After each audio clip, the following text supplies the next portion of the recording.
As I continue to write this book, I find myself wondering, what became of the urban legends behind the aspiring young actress, Black Dahlia?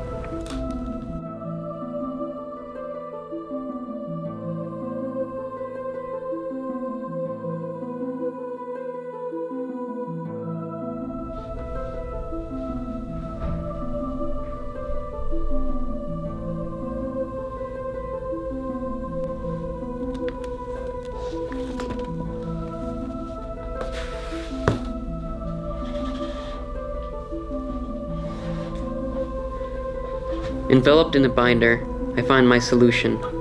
The name Elizabeth Short, the Black Dahlia, leads to answers and even more questions. January 15th, 1947, Elizabeth Short's corpse was found in Leimert Park in Los Angeles, California. She was brutally murdered, sliced in half at the waist, with signs of torture on her legs and arms.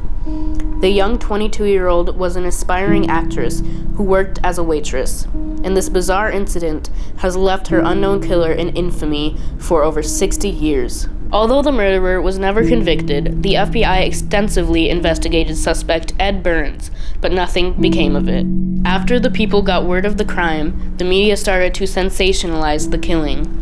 This led to several misconceptions on Short's own life, as well as the theories as to who killed her, false guilty pleas by those who were either mentally unstable or demented pranksters, and the nickname Black Dahlia. Press nicknamed Elizabeth after her wardrobe consisting of mostly black attire and the dahlia flowers she wore in her hair.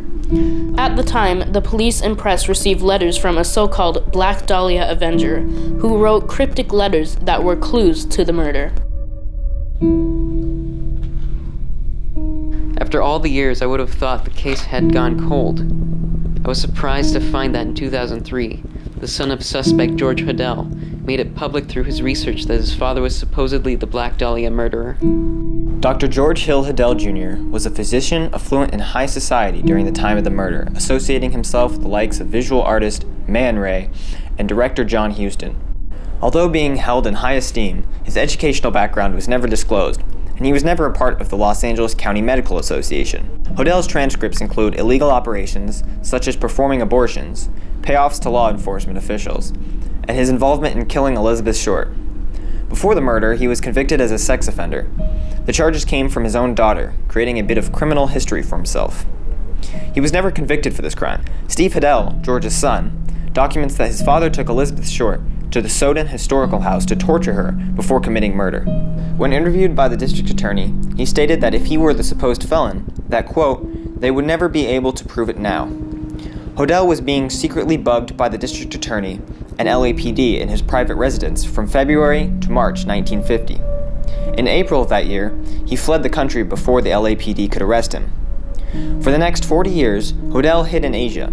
Investigators from the LAPD and district attorney, including the chief of detective Thad Brown and DA Lieutenant Frank Jameson, stated that the Black Dahlia Avenger was indeed a doctor that lived in Hollywood and was involved in abortions. The DA files confirmed that these statements were made about George Hodel. As of 2014, the investigation is continued, and it was discovered that the backyard of Hodel's residence was specific for burying human remains. With all the incriminating evidence, there is still no official perpetrator linked to the Black Dahlia murder.